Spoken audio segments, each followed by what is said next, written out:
Tamaa ya mali yamfanya bidada kumwacha mwanaume aliyempenda, kisa ni maskini. Juma, nimechoshwa na ahadi zako ambazo hazina kichwa wala miguu. Na kisha kwenda kuolewa na mwanaume tajiri. Ndani ya jumba la kifahari bidada alienjoy sana na kusahau kabisa umaskini. Ila ndani ya jumba hilo la kifahari, kuna chumba cha siri ambacho haruhusiwi mtu yeyote kuingia. Ajabu, bidada kila akipata mtoto, akifikia umri miaka 2, mtoto huyo anakufa katika mazingira ya kutatanisha, na kila mtoto anayekufa mume wake anazidi kutajirika. Joka kubwa ndani ya mlango wa siri linatema pesa nyingi. Je, unataka kujua ni nini kilitokea kwenye mkasa huu? Sasa kabla sijaanza simulizi hii, like kisha ni follow au subscribe. Alafu niandikie kwenye komenti kuwa unaangalia simulizi hii ukiwa wapi na ni yapi maoni yako. Okay, tuanze hadithi yetu. Jua la jioni lilikuwa likichuruzika damu angani, likipaka rangi ya machungwa na zambarau juu ya paa za bati za Manzese. Jenny akiwa amesimama kando ya mtaro uliokuwa ukitoa harufu kali ya maji taka yaliyotuama, alivuta pumzi ndefu ya kuchoka. Vumbi la barabara lilichanganyika na jasho kwenye ngozi yake laini, na gauni lake la cotton lililokuwa limechoka lilionekana kama tusi kwa uzuri wake wa asili. Alikuwa mrembo kiasi cha kufanya magari yapunguze mwendo na wanaume kumeza mate. Lakini uzuri huo ulikuwa umefungwa na pingu za chuma za umaskini. Mbele yake alisimama Juma. Mikono yake ilikuwa migumu, imepasuka na kufunikwa na grisi ya gereji. Alikuwa fundi msaidizi na mapato yake yalikuwa ya kubahatisha. Lakini moyo wake kwa Jenny ulikuwa dhahabu tupu. Jenny mpenzi, Juma alianza, sauti yake ikiwa na tetemeko la woga. Alijua Jenny wa siku hizi hakuwa yule wa jana. Najua mambo ni magumu, lakini nakuahidi nimepata kibarua kingine pale Keko, Niki. Juma, imetosha, Jenny alimkatiza, sauti yake ikiwa baridi kama sakafu ya saruji. Juma, nimechoshwa na ahadi zako ambazo hazina kichwa wala miguu. Nimechoka na ahadi zako.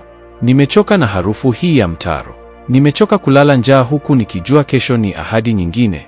Lakini Jenny, mapenzi yetu. Mapenzi? Jenny alicheka kicheko kikavu, kisicho na furaha. Mapenzi yatalipa kodi ya chumba hiki cha uvungu. Mapenzi yatanunua dawa mama yangu akiugua. Juma, nimekutana na mtu anayeweza kunipa maisha ninayostahili. Juma alihisi kama amepigwa na radi. Mtu gani, Jenny? Tangu lini? Anaitwa Bwana Heri. Na ananipenda. Anataka kunioa. Bwana Heri. Jina hilo liliingia masikioni mwa Juma kama sumu.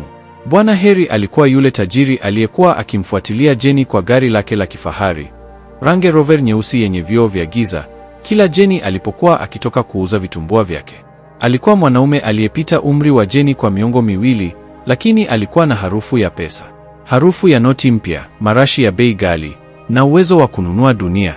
Jenny, usiniache. Juma alipiga magoti, akishika viganja vya miguu ya Jenny, bila kujali grisi iliyokuwa ikipakaa kwenye gauni lake.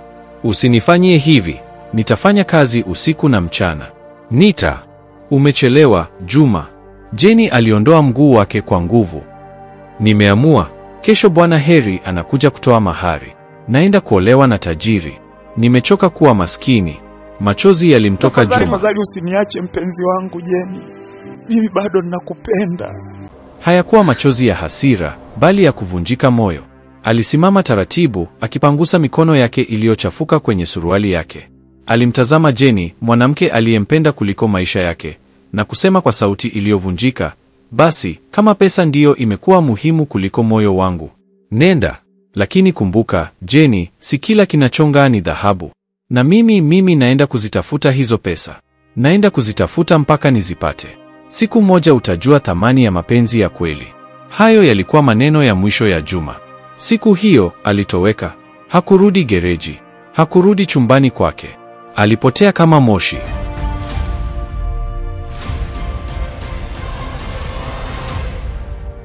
Harusi ya Jenny na Bwana Heri ilikuwa gumzo la jiji. Haikuwa harusi tu, ilikuwa tamasha la utajiri. Magari ya kifahari yalifunga barabara ya kuelekea ukumbi wa Mlimani City. Vyakula kutoka mabara 5 vilikuwepo. Watu walikula na kunywa mpaka wakasahau majina yao. Jenny, ndani ya shela lake jeupe lililoagizwa kutoka Italia, aling'aa kama almasi. Alihisi kama yuko ndotoni. Walihamia kwenye jumba la kifahari huko Masaki. Nyumba ilikuwa kubwa kiasi kwamba Jenny alihitaji ramani ili kujua wapi pa kwenda. Kulikuwa na bwawa la kuogelea, bustani iliyotunzwa vizuri, na watumishi kwa kila kazi. Bwana Heri alimpa kila kitu: magari, vito vya thamani, safari za Dubai na Paris.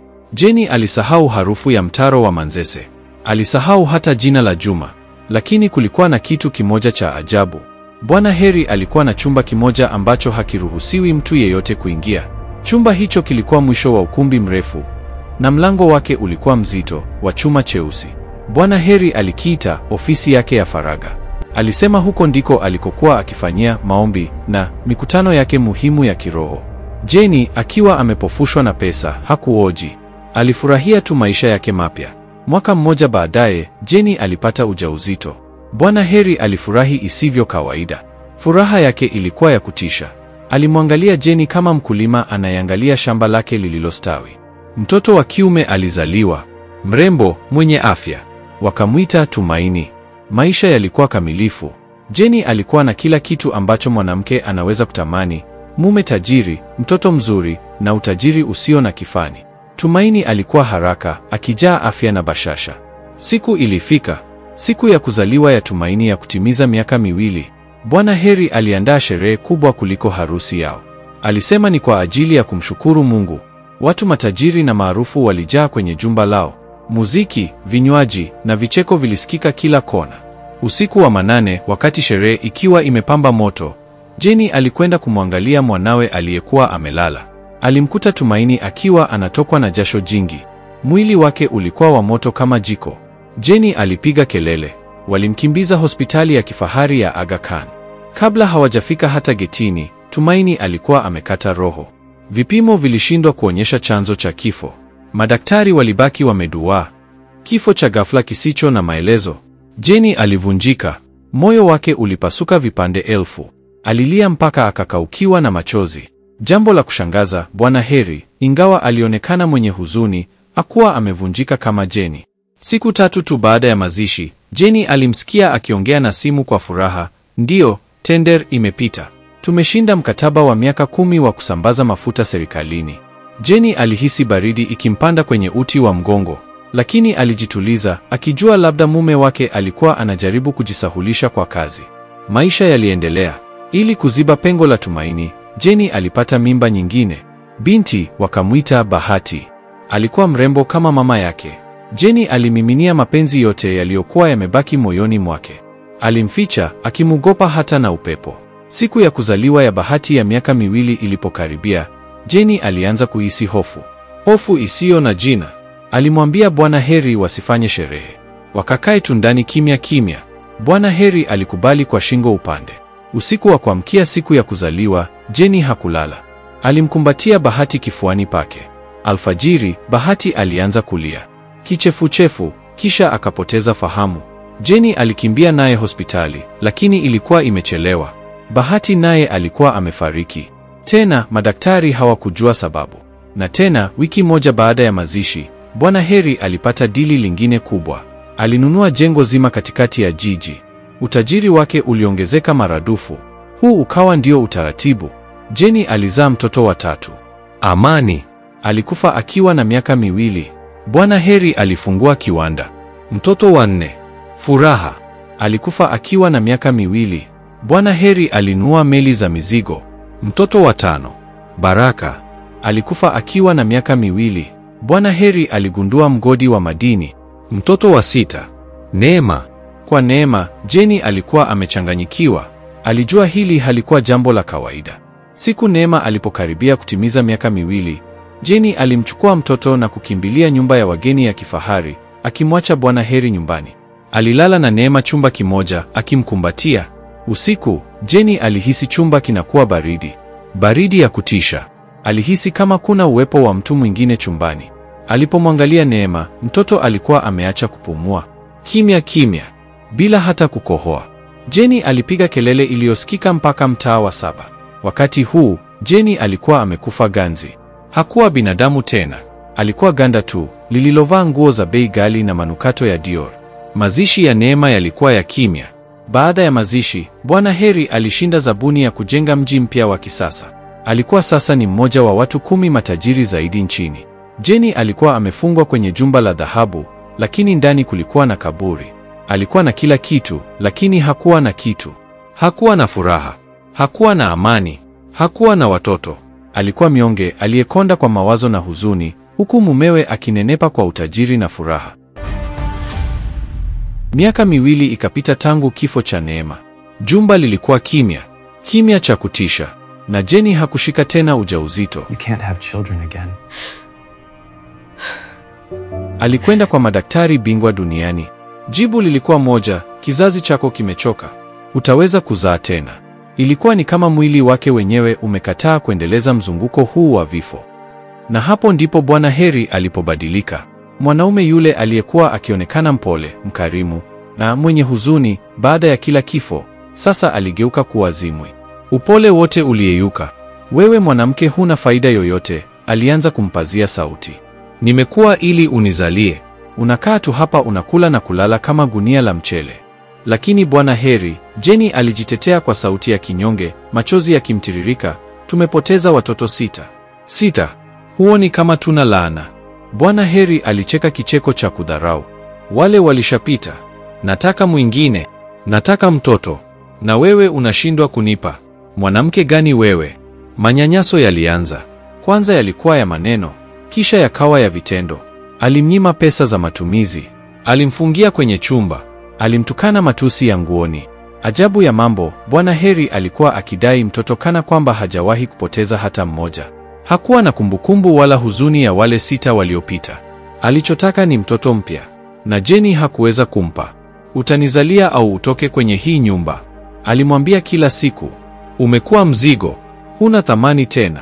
Jenny alikuwa akiishi jehanamu duniani. Usiku mmoja, akiwa amejikunyata kwenye kona ya chumba chake kikubwa cha kifahari, akilia kimya kimya, jina moja lilimjia kichwani mwake: Juma. Alimkumbuka Juma. Alikumbuka upendo wake wa dhati. Alikumbuka mikono yake yenye grisi lakini iliyokuwa na joto la upendo. Alikumbuka jinsi alivyompiga magoti akimsihi asimwache. Ni Juma, aliwaza Jenny huku akitetemeka kwa hofu na majuto. Lazima Juma aliniapiza. Lazima alinipa laana siku ile. Laana ya pesa.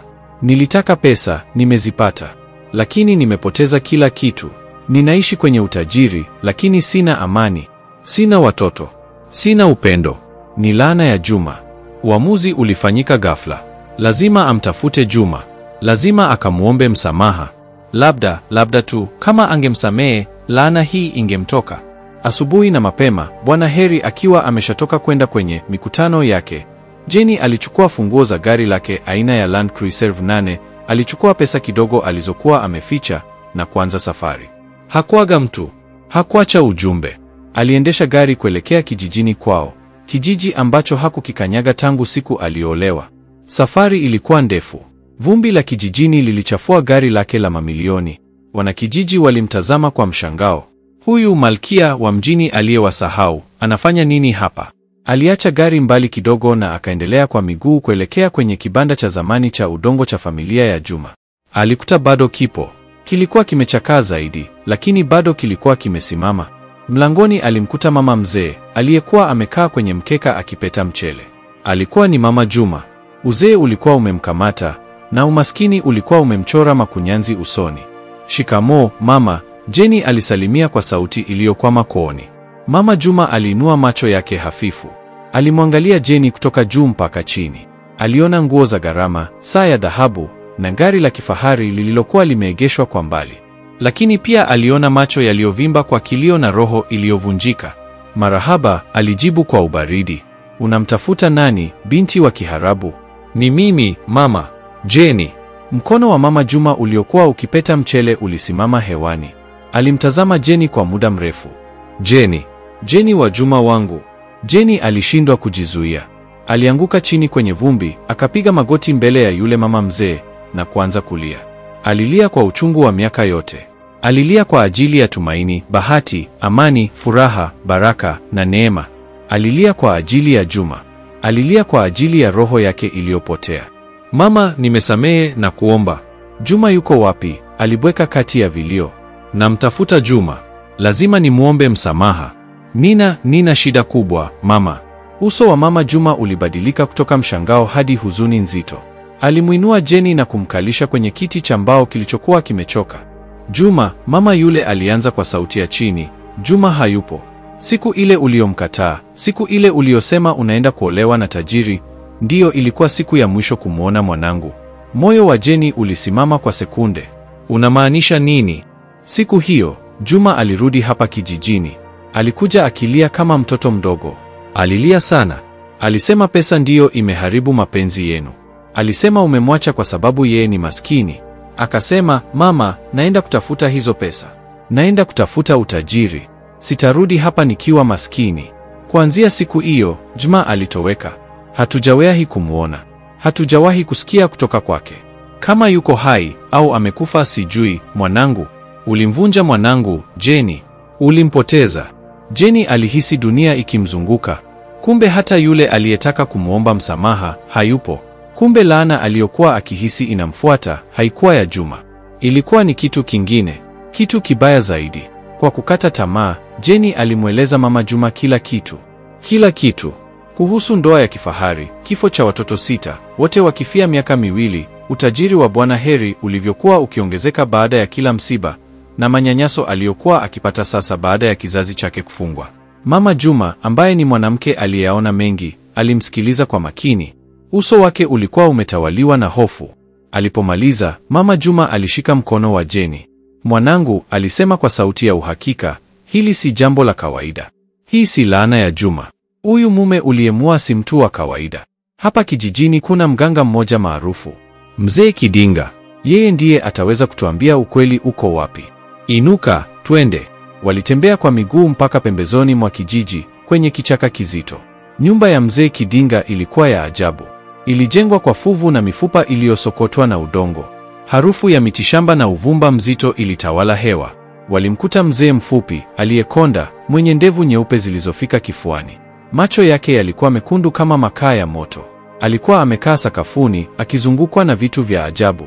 Karibuni, alisema kabla hata hawajasalimia, sauti yake ikiwa kavu kama majani ya msimu wa kiangazi. Nilikuwa na wasubiri. Hasa wewe, Jeni. Binti aliyebadili dhahabu kwa shaba. Jeni alitetemeka. Mama Juma alimweleza shida yao kwa kifupi. Mzee Kidinga alitabasamu kidogo. Huna haja ya kunieleza, alisema. Macho yangu yanaona mbali. Alichukua kibao chake cha ramli. Akatupa kete zake zilizotengenezwa kwa mifupa midogo. Akazitazama kwa makini. Akakunja uso. Akatupa tena. Ghafla, alimpiga jicho kali Jeni. Binti, Mzee Kidinga alianza, umeingia kwenye mtego wa shetani mwenyewe. Unalalamika kuhusu Juma. Juma hana kosa. Laana unayolia nayo, umeikumbatia mwenyewe kwa tamaa ya pesa. Mzee, nisaidie. Niambie. Watoto wangu, nini kilisababisha vifo vyao? Jeni alilia. Mganga alicheka kicheko cha kutisha. Vifo? Unaita vile vifo? Hivi kweli wewe ulizaa na binadamu mwenzako? Unamaanisha nini? Sikiliza kwa makini, Jeni. Huyo mwanaume uliyemua, Bwana Heri, huyo ni mchawi. Mchawi mkubwa. Utajiri wake wote, hayo magari, hayo majumba, hizo biashara, vyote vinatokana na nguvu za giza. Jeni alihisi damu ikimganda mishipani.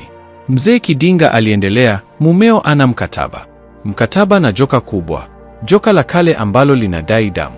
Na wewe, Jeni, ulikuwa shamba lake. Shamba la kulima kafara. Watoto wangu. Jeni alihema. Watoto wako 6, mganga alipaza sauti. Kila mtoto alipofikia umri wa miaka 2, ule umri ambao damu inakuwa tamu, mumeo alikuwa akimtoa kafara.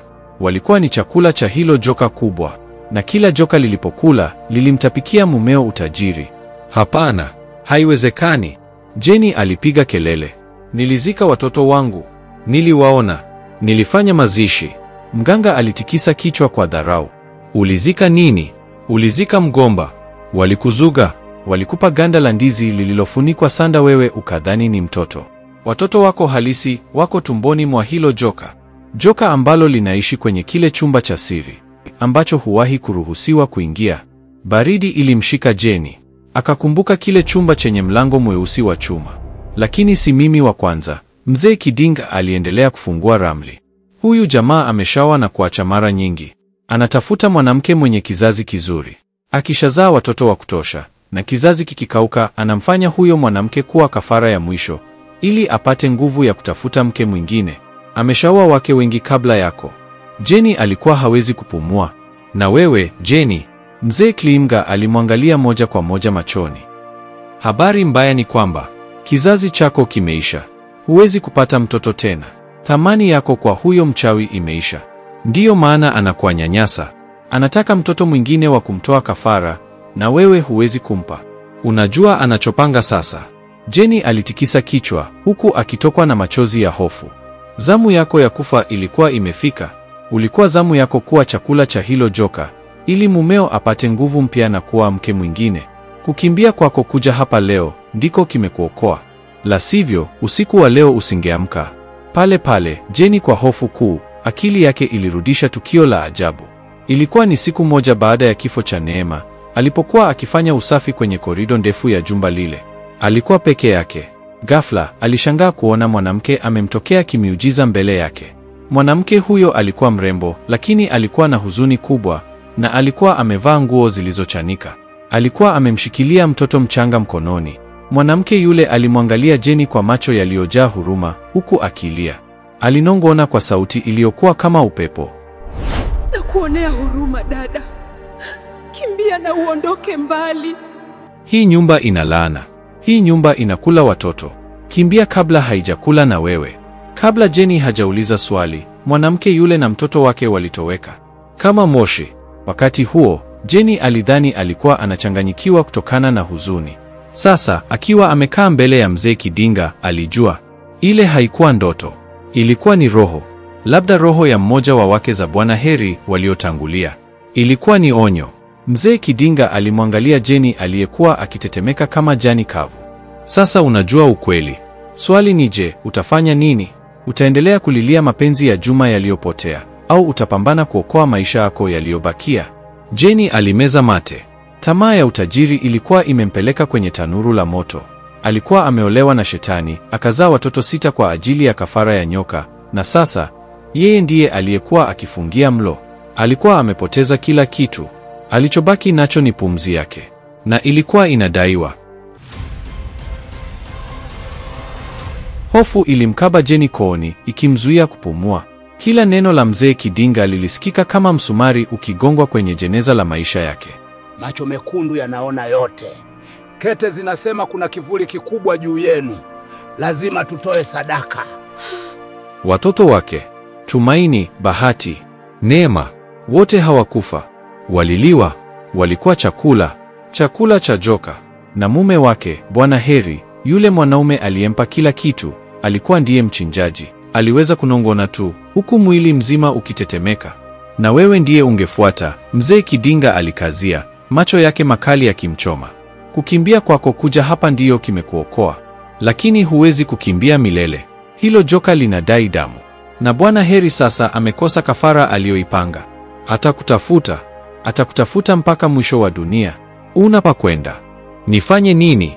Jenny alilia, akimshika mama Juma aliyekuwa pembeni yake, naye akiwa amepigwa na butwaa. Mzee, nisaidie. Sitaki kufa. Sitaki. Lakini siwezi kupambana naye. Yeye ni Shetani. Mzee Kidinga alitazama chini kwenye kete zake za ramli. Alikaa kimya kwa muda mrefu kiasi kwamba Jenny alidhani amemsahau. Kisha akainua kichwa. Kuna njia moja tu, alisema kwa sauti ya chini na ya kutisha. Huwezi kukimbia. Lazima upambane. Lazima urudi kule ulipotoka. Lazima uingie kwenye hilo tundu la nyoka na kulikata kichwa. Jenny alihisi mapigo ya moyo yakisimama. Nirudi kwenye ile nyumba. Ananiwa papo hapo. Atakuwa usiporudi pia, mganga alijibu kwa ukali.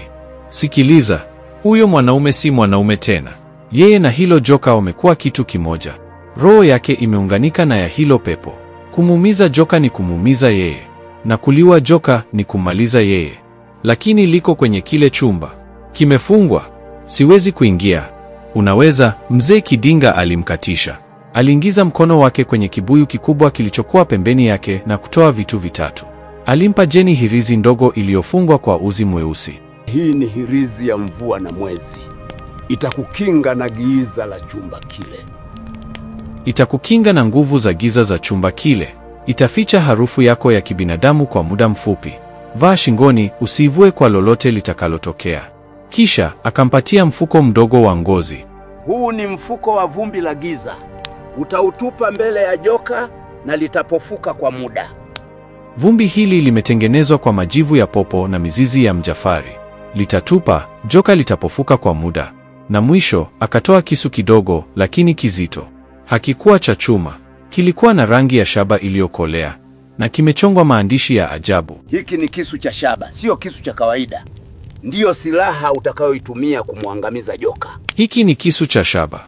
Chuma cha kawaida hakiwezi kumdhuru. Lazima umlenge sehemu moja tu.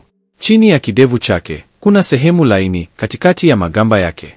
Hapo ndipo roho yake ilipo. Dunga hapo kwa nguvu zako zote. Jenny alipokea vile vitu kwa mikono iliyotetema. Lakini ule mlango umefungwa kwa kufuli kubwa na sijui nini kingine. Hirizi hiyo itakufungulia, Mzee Kidinga alisema. Ule mlango haujafungwa kwa chuma tu. Umefungwa kwa damu. Hirizi hii itavunja hiyo laana. Lakini una nafasi moja tu. Na lazima ufanye usiku wa leo. Leo? Ndio. Usiku wa leo ni mwezi mwandamo. Saa 9 kamili usiku. Hiyo ndiyo saa ambayo joka linakuwa limelala fofofo, likimega nguvu za kafara zilizopita. Na Bwana Heri anakuwa kwenye maombi yake, akijifungia chumbani kwake, akiunganisha roho yake na ya hilo joka. Wote watakuwa wako dhaifu. Huo ndio muda wako. Ukishindwa leo, utapata nafasi nyingine. Hofu na hasira vilipambana ndani ya Jenny. Hasira ya kuuliwa watoto wake 6. Hofu ya kile kilichokuwa kinamsubiri. Hasira ilishinda. Machozi yalikauka. Uso wake ukawa mgumu kama jiwe. Hakuwa tena yule Jenny mnyonge aliyekimbia nyumbani. Alikuwa mama aliyeondolewa watoto wake. Nitafanya, alisema kwa sauti ambayo si yake. Mama Juma alimkumbatia kwa nguvu. Mungu akuongoze, mwanangu. Pigania maisha yako. Pigania roho za watoto wako. Safari ya kurudi Dar es Salaam ilikuwa ndefu zaidi. Gari la kifahari la Land Cruiser 8 sasa lilionekana kama jeneza la dhahabu likimrudisha kwenye kaburi lake. Kila kilomita iliyopita, moyo wake ulimdunda. Alikuwa akirudi kwenye tundu la simba, akiwa na kisu kidogo cha shaba na mfuko wa vumbi. Alipanga kichwani mwake atamwambia nini Bwana Heri. Angejifanya mnyonge. Angejifanya amerudi kuomba msamaha. Angejifanya alikuwa amekwenda kaburini kwa mama yake kuomboleza kizazi chake kilichopotea. Alihitaji tu kufika saa 9 usiku. Alifika kwenye geti kubwa la jumba lao la Masaki majira ya saa 2 usiku. Walinzi walimfungulia geti, huku wakimtazama kwa mshangao. Aliegesha gari na kushuka. Nyumba ilikuwa kimya. Kimya cha kutisha. Alipofungua mlango mkuu na kuingia ndani, alimkuta Bwana Heri amesimama katikati ya sebule kubwa, akimsubiri. Hakuwa amevaa suti zake za gharama. Alikuwa amevaa kanzu nyeusi ndefu. Macho yake yalikuwa mekundu na uso wake haukuwa na tabasamu lile la unafiki. Ulikuwa ni uso baridi, wa kikatili. Ulikuwa wapi? Aliuliza kwa sauti tulivu, lakini iliyojaa tishio. Mume wangu, Jenny alianza, akijitahidi kutetemeka na kulia, kama alivyopanga. Nilienda kijijini. Nilienda kuomba kwenye kaburi la mama yangu. Kizazi changu kimeisha. Nimechanganyikiwa. Nisaidie. Bwana Heri alimsogelea taratibu. Alimwangalia kwa muda. Kisha, kwa nguvu, Mwongo mkubwa wewe. Kofi zito lilishuka kwenye shavu la Jenny, likimwangusha chini. Uongo, alinguruma. Unafikiri mimi ni mjinga? Nimejua roho yako inataka kutoroka. Ulikuwa na nani? Umeongea na nani? Jenny alishika shavu lililokuwa linawaka moto, huku akitetemeka kwa hofu ya kweli sasa. Sijaongea na mtu, naapa. Umechelewa, Jenny, Bwana Heri alisema, akimuinua kwa kumshika nywele. Nafasi yako imeisha. Nilikuwa nimekupa muda, lakini sasa uvumilivu wangu umefika mwisho. Alimburuta mpaka kwenye chumba chao cha kulala na kumtupa ndani. Utakaa humu, alisema, akimfungia mlango kwa nje. Utoki hapa. Usiku wa leo, unaenda kulipa deni langu. Wewe ndiye kafara yangu mpya. Jenny aligonga mlango akilia na kuomba, lakini Bwana Heri alikuwa ameshaondoka. Alisikia hatua zake zikielekea kwenye chumba kingine, kisha akajifungia. Maombi yake yalikuwa yameanza. Jenny aliangalia saa 3 usiku. Alikuwa na masaa 6. Alikuwa amefungiwa. Lakini alikumbuka kitu. Katika maisha yake ya umaskini Manzese, alikuwa mtaalamu wa kufungua milango iliyojifunga. Alivuta pini kutoka kwenye nywele zake. Mikono ikitetemeka, alianza kazi. Ilimchukua masaa, lakini hatimaye, saa 8:30 usiku, alifanikisha. Mlango ulifunguka kwa kishindo kidogo. Nyumba yote ilikuwa giza.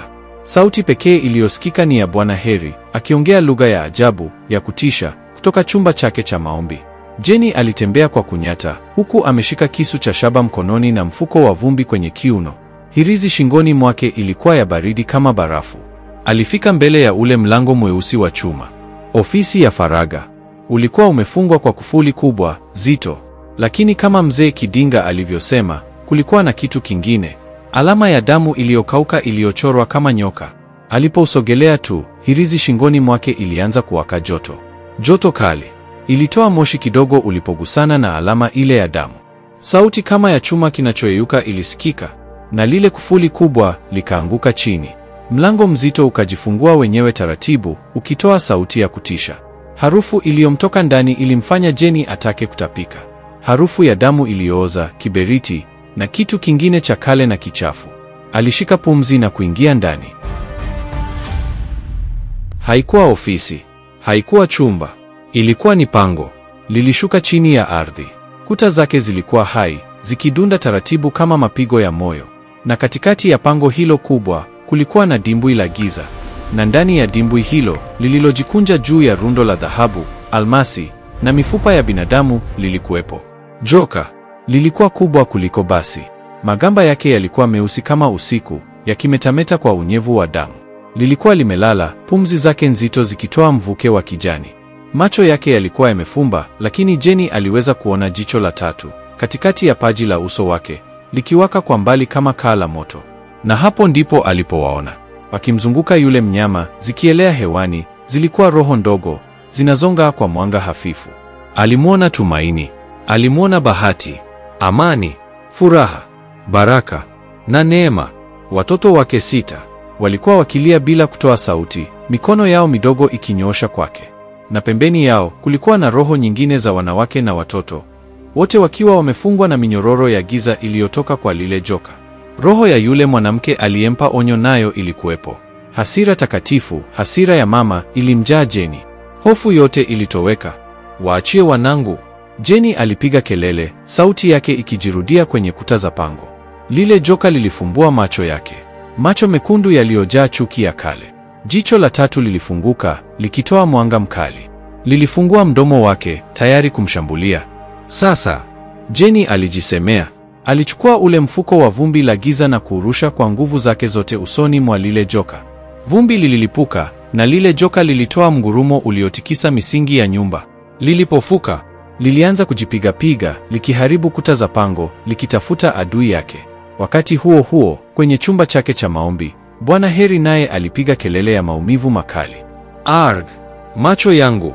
Alitoka mbio chumbani kwake, akijua fika kuna mtu ameingia kwenye himaya yake.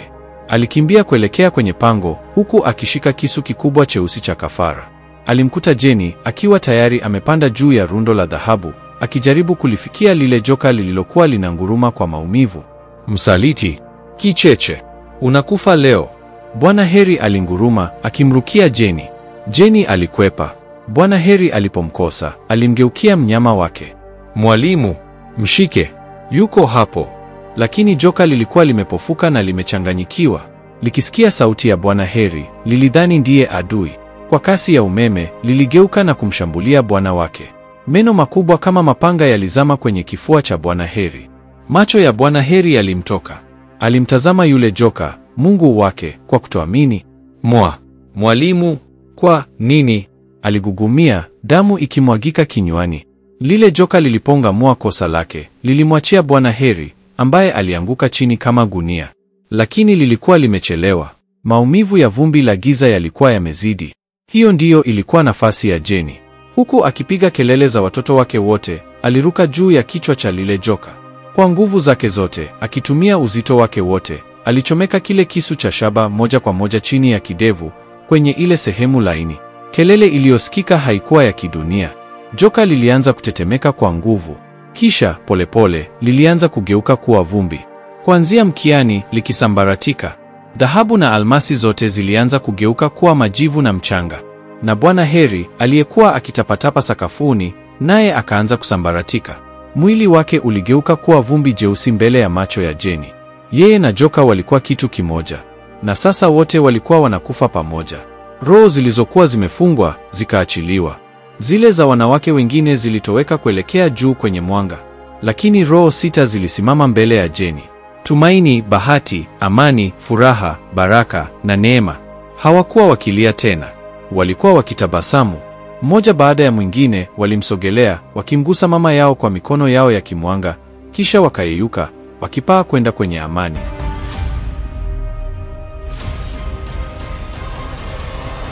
Pango lilianza kutetemeka. Misingi ya nyumba ilikuwa ikiporomoka. Uchawi uliokuwa umeishikilia nyumba ile ulikuwa umetoweka. Jeni alikimbia kupita kwenye korido zilizokuwa zikivunjika. Aliruka juu ya samani za bei ghali zilizokuwa zikimezwa na ardhi. Alifanikiwa kutoka nje ya mlango mkuu sekunde chache kabla ya jumba lote la kifahari la Masaki kuporomoka na kumezwa na ardhi, likiacha nyuma shimo kubwa lililokuwa likitoa moshi mweusi. Asubuhi ilikucha.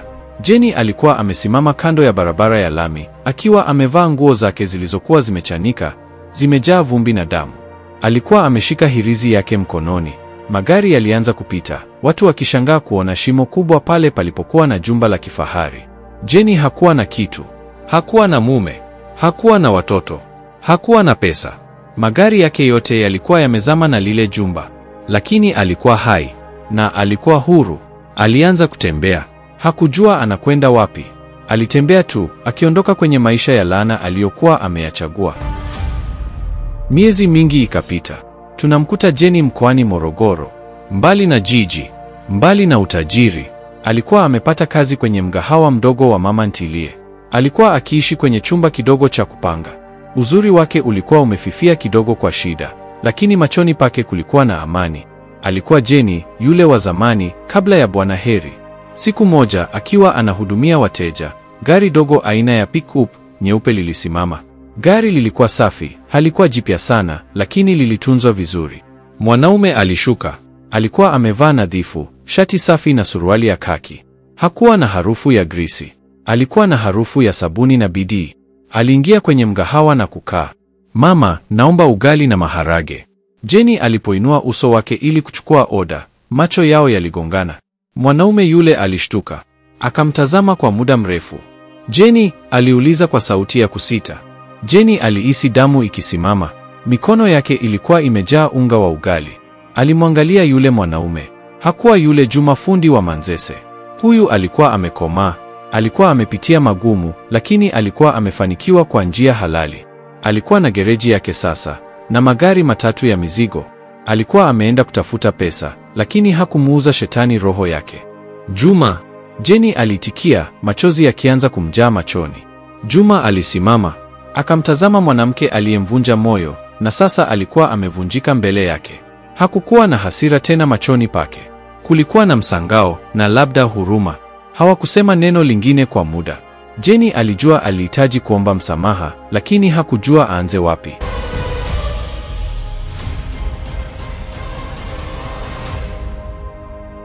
Juma alijua alimtamani mwanamke huyu, lakini alimuogopa pia.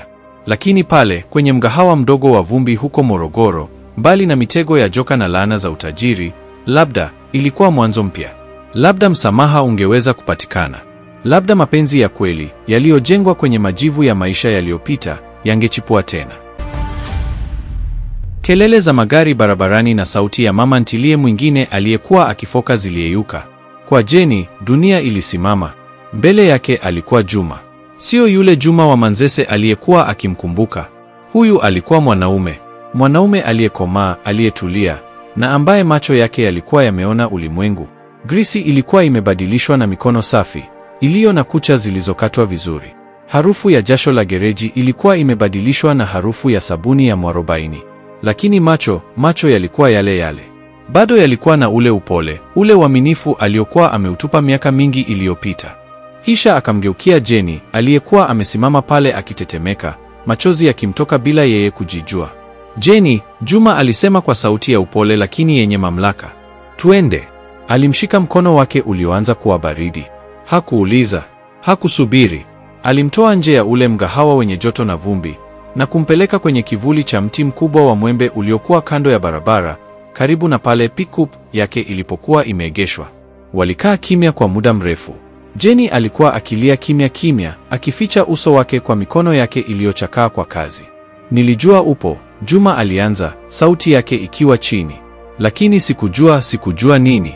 Niliposikia habari za jumba la yule tajiri kuporomoka Masaki, nilisikia walisema mke wake, Jenny, alikuwa amepotea. Nilihisi kitu moyoni. Nikajua uko hai, lakini sikujua utakuwa hivi. Jenny aliinua uso wake uliojaa machozi na vumbi. Hivi ndivyo ninavyostahili, Juma. Hii ndiyo adhabu yangu. Adhabu? Juma alikunja uso. Adhabu gani, Jenny? Nisamehe, Jenny alibweka. Tafadhali, Juma, nilikuwa mjinga. Nilikuwa na tamaa. Nilikuumiza. Nilikuacha kwa sababu ya pesa, na hizo pesa, Mungu wangu, hizo pesa. Alianza kutetemeka bila kujidhibiti. Juma alimsogelea. Hakumkumbatia, bali aliweka mkono wake kwenye bega la Jenny, ukitoa joto la uhakika. Tulia, Jenny. Pumua. Niambie, pesa zimekuleta wapi? Na Jenny akaongea. Kwa saa moja nzima, chini ya ule mwembe, Jenny alimweleza Juma kila kitu. Sio tu kwamba alimwacha. Alimweleza kuhusu watoto 6, kuhusu vifo vyao vya miaka 2, kuhusu manyanyaso ya Bwana Heri, kuhusu safari ya kwenda kijijini kumwomba msamaha yeye, Juma, kuhusu kukutana na mama yake. Juma aliposikia hivyo, uso wake ulikakamaa. Mama yangu? Ulionana na mama? Ndiyo, Jenny alilia. Ndiye aliyenipeleka kwa mganga. Mganga? Juma aliuliza, sasa akiwa amechanganyikiwa. Hapo ndipo Jenny alipomweleza sehemu ngumu zaidi. Sehemu ya ajabu. Alimweleza kuhusu chumba cha siri, kuhusu ndagu ya nyoka, kuhusu watoto wake kuwa kafara, kuhusu joka lililokuwa linawala, kuhusu hirizi ya mvua ya mwezi, vumbi la giza na kisu cha shaba. Alimweleza jinsi alivyorudi kupambana na kumua Bwana Heri na lile joka kwa wakati mmoja, na jinsi jumba lote lilivyoporomoka. Alipomaliza, Jenny alikuwa amechoka. Alikuwa ametoa kila kitu. Alikuwa tayari Juma amuite chizi. Alikuwa tayari amwambie aondoke. Juma alikaa kimya kwa muda mrefu sana. Alitazama barabara kuu, akitazama malori yakipita. Kisha akamtazama Jenny. Alitazama macho yake yaliyokuwa na hofu, lakini yalikuwa ya kweli. Alitazama shingoni mwake na kuona kamba nyeusi ya hirizi aliyomwelezea bado imefichwa chini ya gauni lake lililochakaa. Miaka yote hii, Juma alianza polepole, nimekuwa nikijenga maisha yangu. Niliondoka Manzese siku ile nikiwa nimevunjika. Sikuenda kutafuta pesa ili nikuudie wewe. Nilienda kutafuta pesa ili nijidhibitishie mimi mwenyewe kwamba mimi si maskini kama ulivyoniita. Nilienda Mbeya. Nilifanya kazi mgodini. Kidogo nilichopata, nilinunua vifaa. Nikafungua gereji ndogo. Nilitengeneza magari. Biashara ilikuwa, nikanunua pick-up moja. Ikapeleka mizigo. Leo nina gereji kubwa na malori 5.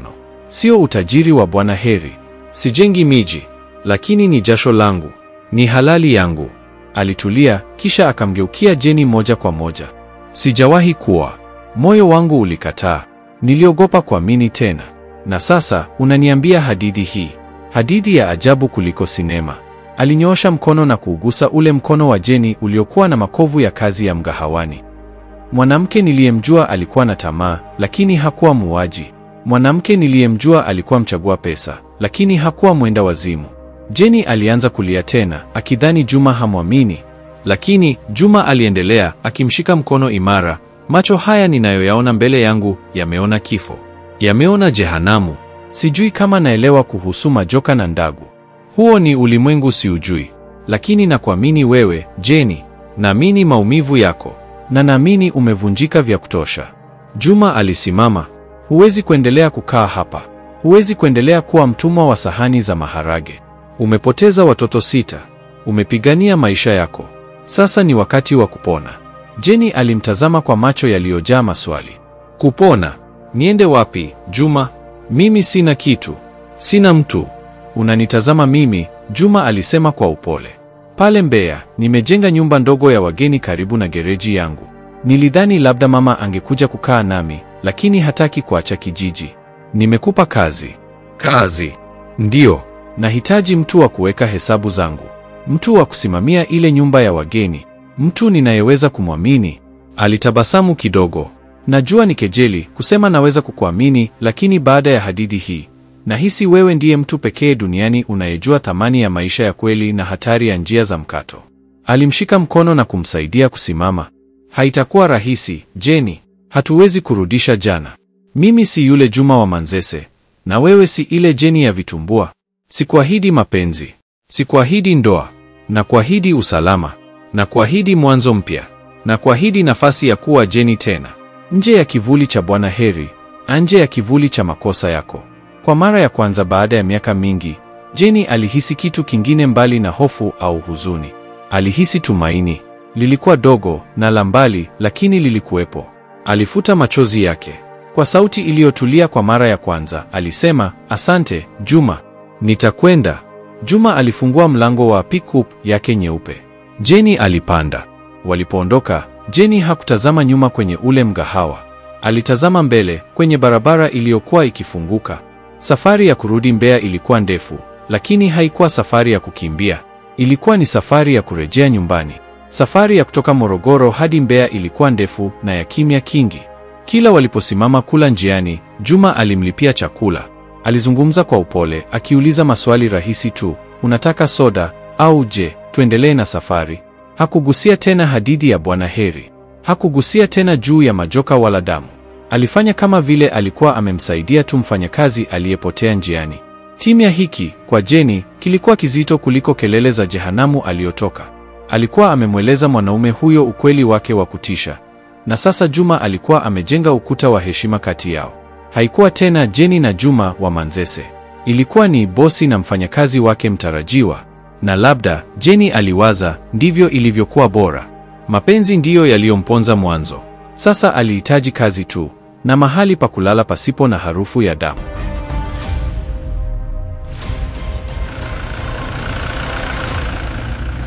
Walifika Mbeya usiku mwingi.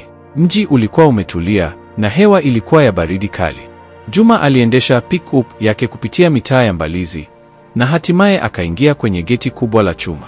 Ndani kulikuwa na yadi safi iliyojaa magari yaliyokuwa yakitengenezwa, na pembeni kulikuwa na jengo jipya la kisasa la gereji. Juma Motors, uaminifu na kazi. Nyuma ya gereji hiyo kulikuwa na nyumba ndogo lakini iliyojengwa vizuri, na pembeni yake kulikuwa na jengo lingine la ghorofa moja lililokuwa na maandishi Juma Guest House, karibu upumzike.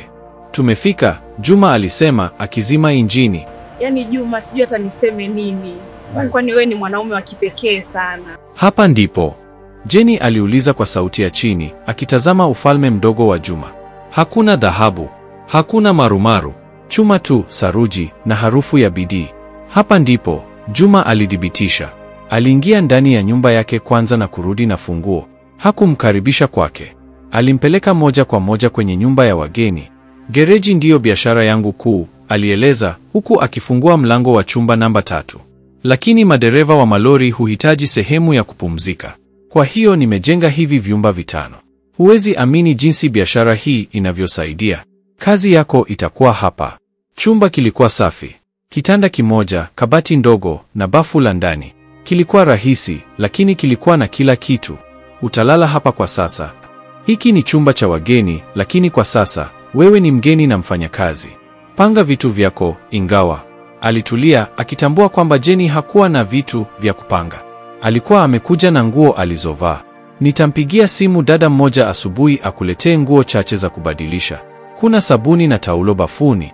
Pumzika, tutazungumza kesho. Juma aligeuka kuondoka. Juma, Jenny aliita, sauti yake ikitetemeka. Juma alisimama mlangoni, nusu akiwa ndani, nusu nje. Kwa nini? Jenny aliuliza. Kwa nini unanisaidia hivi? Baada ya yote niliyokufanyia. Juma alikaa kimya kwa muda. Hakumgeukia. Alitazama giza la usiku nje. Siku ile uliponiacha Manzese, alisema polepole, nilimwomba Mungu anipe nguvu ya kusahau. Nadhani nilimwomba vibaya. Badala ya kunipa nguvu ya kusahau, alinipa nguvu ya kufanya kazi. Nimejenga haya yote kwa jasho na maumivu ya moyo uliouvunja. Lakini nimegundua kitu. Sasa alimgeukia.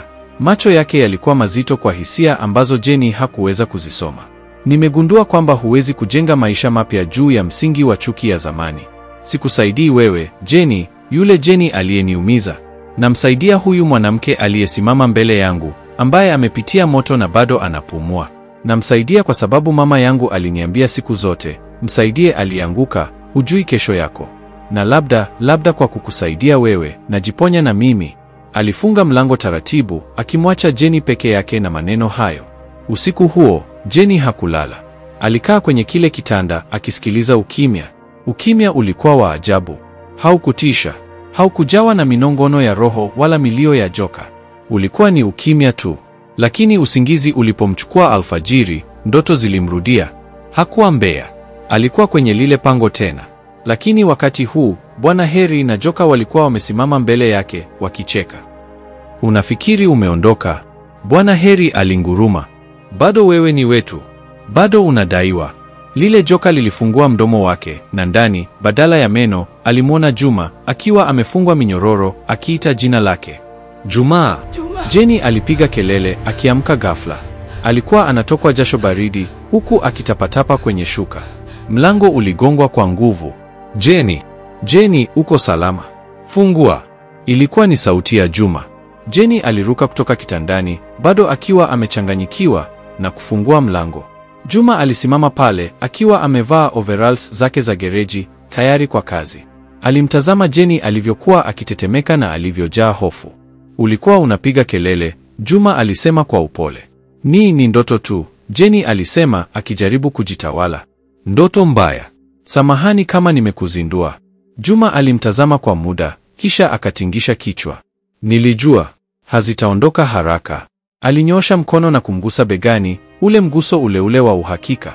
Hapa uko salama, Jenny. Hakuna majoka mbea. Hakuna Bwana Heri.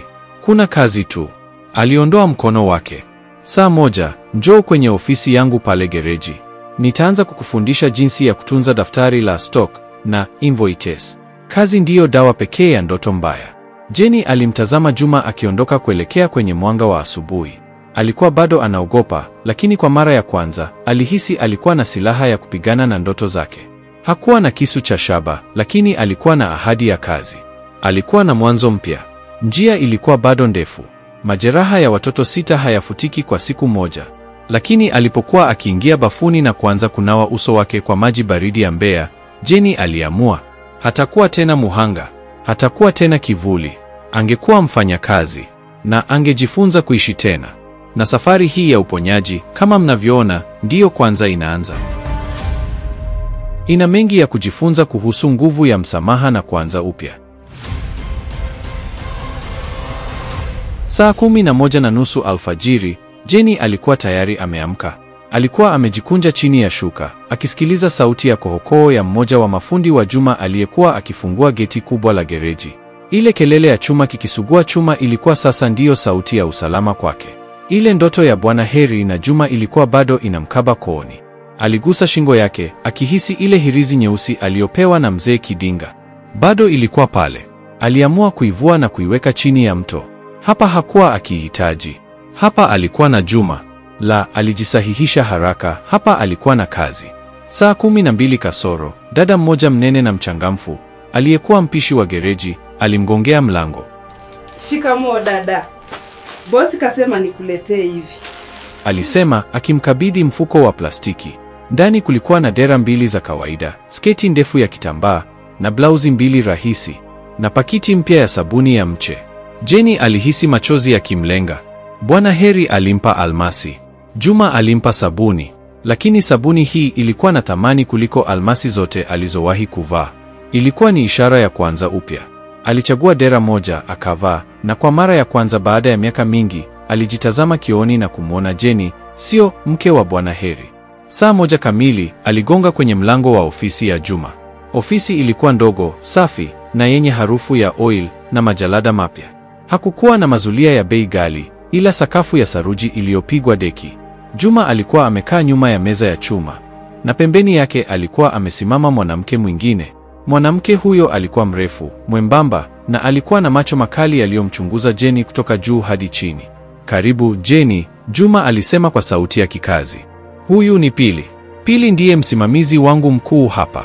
Anajua kila spare part iliyopo na kila senti inayotoka. Pili, huyu ni Jenny. Ataanza kutusaidia na mambo ya hesabu za Guesthouse na stock za hapa. Pili hakutabasamu. Alimpa Jenny mkono wa ubaridi. Karibu, alisema, lakini macho yake yalikuwa yanasema, sikuamini. Sawa, Juma aliendelea, akifungua daftari kubwa la Ledger. Jenny, kazi yako ni rahisi mwanzoni. Kila gari linaloingia, Pili atakuandikia job card kama hii. Wewe utachukua namba ya job card, uingize hapa, na uandike makadirio ya malipo. Kila spare inayotoka store utarekodi hapa. Alimpa Jenny kalamu na lile daftari. Anza na hizi za jana. Jenny aliketi kwenye kiti kidogo cha plastiki. Alishika kalamu. Mikono yake ilianza kutetemeka. Miaka mingi ilikuwa imepita tangu afanye kazi ya namna hii. Mikono yake ilikuwa imezoea kushika gilasi za wine na simu za gharama. Sasa kuandika numbers 450, oil filter, 1015, kulihisi kama anaandika mtihani wa maisha. Alikosea kwenye safu ya 4. Alijumlisha vibaya. Hapo umekosea, sauti ya Pili ilisikika pembeni yake. 15 jumlisha 7 si 23. Jenny alihisi aibu ikimpanda usoni. Samahani, alinong'ona, akichukua kifutio. Mikono yake ilikuwa ikitetemeka zaidi. Bosi, Pili alimgeukia Juma, labda nifanye mimi, inaonekana dada anahitaji kupumzika kwanza. Hapana, Jenny alisema kwa sauti kali kidogo kuliko alivyotarajia. Pili na Juma wote walimshtukia. Jenny aliinua macho yake, yakiwa bado yamevimba kidogo kwa kulia, lakini sasa yalikuwa na moto. Naweza, nimekosea tu. Nitaanza upya. Alifuta namba ile na kwa umakini mkubwa akaandika 1022. Juma alimtazama kwa sekunde moja ndefu. Kisha akatabasamu kidogo, tabasamu ambalo Pili hakuliona. Sawa. Pili, mwache aendelee. Mlekeze pale anapokwama. Mimi nakwenda workshop. Juma alitoka. Akamwacha Jenny na Pili. Ile ofisi ndogo ilihisi kama uwanja wa vita vya kimya kimya. Lakini Jenny hakujali. Alishusha pumzi, akashika kalamu yake imara na kuendelea na job card iliyofuata. Siku zikageuka kuwa wiki. Wiki zikageuka kuwa mwezi. Maisha ya Jenny yakawa na utaratibu. Aliamka saa 11 alfajiri. Alifanya usafi kwenye vyumba vya Guesthouse kabla wageni hawajaamka. Alipenda kazi ile. Kupiga deki, kufua shuka, kusugua vyoo, kulimfanya ahisi anasafisha uchafu uliokuwa ndani ya nafsi yake. Saa 2 asubuhi alikuwa akiingia ofisini. Alikuwa ameanza kuzoea. Hesabu zilikuwa zikija kwa urahisi. Hata Pili alikuwa ameanza kulegeza ule ukali wake. Alikuwa bado hamwamini Jenny, lakini alikuwa anaiamini kazi ya Jenny. Jenny alikuwa makini. Hakuna senti iliyopotea. Lakini usiku, ndoto zilikuwa bado zinamjia. Zilikuwa zimepungua ukali, lakini zilikuwepo. Sasa hazikuwa zikimwonyesha tu Bwana Heri na lile joka. Zilianza kumwonyesha watoto wake. Tumaini akimcheka, Bahati akimuita, Neema akimnyooshea mikono.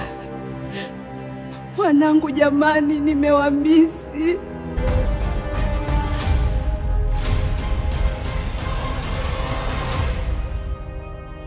Alikuwa akiamka akilia kimya kimu, akiwakumbatia mto wake. Siku moja, mwisho wa mwezi, Juma alimuita ofisini kwake baada ya kazi. Pili alikuwa ameshaondoka. Jenny, funga mlango, Juma alisema, huku akihesabu pesa kwenye draw yake. Jenny alifunga mlango, moyo wake ukianza kudunda. Hakuwa amewahi kukaa na Juma peke yao chumba kimoja tangu wafike Mbeya. Juma alitenga kiasi cha pesa na kukiweka ndani ya bahasha ya kaki. Alimpa Jenny. Hii nini? Jenny aliuliza. Mshahara wako, Juma alisema. Umefanya kazi vizuri mwezi huu. Hata Pili amekiri. Jenny alifungua bahasha ile. Ndani kulikuwa na noti safi. Hazikuwa nyingi kama shopping aliyokuwa akipewa na Bwana Heri kwa siku moja, lakini zilikuwa zake. Alikuwa amezichumia kwa jasho la kuandika namba na kufua shuka. Machozi yalianza kumtoka. Hakuwa na mpango wa kulia. Jina, Juma alimuita kwa jina lake la utani la zamani, Jenny. Alionekana kutaka kusema kitu, kisha akajizuia. Asante, Juma, Jenny alisema huku akifuta machozi kwa kiganja cha dera yake. Hujui hii ina maana gani kwangu? Najua, Juma alisema kwa upole. Najua ina maana gani kupata cha kwako kwa jasho lako. Kulikuwa na ukimya mzito. Ukimya uliokuwa umejaa maneno ambayo hayakusemwa, miaka iliyopotea, na maumivu ya pande zote mbili. Bado unaota? Juma aliuliza ghafla. Jenny alishtuka kwa swali hilo. Alitikisa kichwa. Ndio, sio lile joka tena. Sasa naota watoto wangu. Uso wa Juma ulijaa huruma. Alisimama na kwenda dirishani, akitazama giza lililokuwa linaingia kwenye yadi ya gereji. Siku ile uliponiambia hadithi yako, Juma alisema, mgongo wake ukiwa bado umeelekea kwa Jenny, nilikuamini, lakini usiku nilishindwa kulala. Niliwaza, ingekuwaje kama ningekuwa na pesa wakati ule? Ningekuzuia usiende. Na kama ungekubali kukaa nami, je, Bwana Heri angekuacha? Au angekuja kutumaliza wote? Juma, usifanye hivyo. Nafikiria, Juma aliendelea, kwamba labda Mungu alijua. Labda aliniweka mbali ili nisife. Na alikuweka kwenye moto ule ili uwe Jenny huyu wa leo. Alimgeukia. Sina majibu, Jenny. Sijui kwa nini mambo mabaya yanatokea. Lakini najua kitu kimoja. Alisogea karibu na pale Jenny aliposimama. Umepoteza watoto 6. Hakuna kitu duniani kinaweza kufuta hilo. Lakini bado uko hai. Bado unapumua. Na una mshahara wako wa kwanza mkononi mwako. Hiyo ina maana unaweza kuanza upya. Sio kusahau, ila kuanza upya. Jenny alimtazama Juma, akiona ukomavu na hekima ambayo hakujua anayo. Asante, Jenny alinong'ona. Asante kwa kuniamini. Nenda kapumzike, Juma alisema, akirudisha ubosi wake. Na kesho hakikisha unaamka mapema. Kuna lori la spare parts linatoka Tunduma. Pili atahitaji msaada wako kupokea mzigo. Jenny alitabasamu. Licha ya maumivu yote, tabasamu la kweli. Ndiyo, bosi. Alitoka ofisini akiwa ameshika bahasha yake. Alijisikia mwepesi. Alijua bado safari ni ndefu, lakini alijua hayuko peke yake tena. Na hivi ndivyo mbegu ya uponyaji inavyoanza kuchipua kwenye udongo uliochomwa na moto.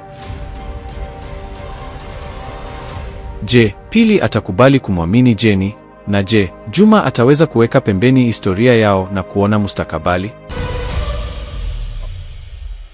Hivi ingekuwa wewe ungefanyaje? Maana bidada Mashaula sio haba, taratibu anaanza kurudi kwenye ubora wake. Mwezi wa pili ukakamilika na watatu ukaanza. Baridi ya Mbeya ilikuwa imempokea Jenny. Hakuwa tena na zile nguo nyepesi za Masaki. Kwa mshahara wake wa kwanza na wa pili, Jenny alinunua sweta 2 nzito na viatu vya raba vilivyofungwa. Hakuwahi kujisikia tajiri namna ile. Kila alichovaa kilikuwa chake. Ndoto za watoto wake hazikuisha, lakini zilikuwa zimebadilika. Hazikuwa tena za kumwogopesha. Zilikuwa za huzuni. Alikuwa akiamka na maumivu ya upweke kifuani, lakini siyo hofu ya kuliwa.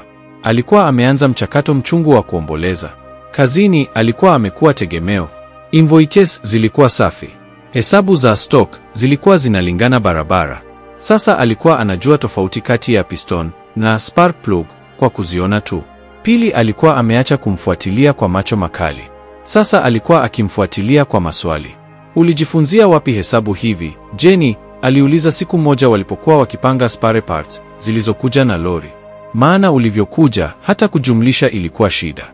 Maisha yananifunza haraka, Pili, Jenny alijibu kwa utulivu, huku akifuta vumbi kwenye boksi la brake pads. Nikiwa na njaa, ubongo wangu unafanya kazi vizuri. Pili alimtazama. Jibu halikumridhisha. Kulikuwa na siri nzito nyuma ya huyu mwanamke. Pili alimheshimu mfanyakazi mwenzake, lakini alikuwa bado na wasiwasi na huyu Jenny aliyetokea ghafla na kuaminiwa na bosi kiasi kile. Siku moja, Juma aliwaita wote wawili ofisini. Mama yangu anakuja, anatoka kijijini na atakaa wiki nzima.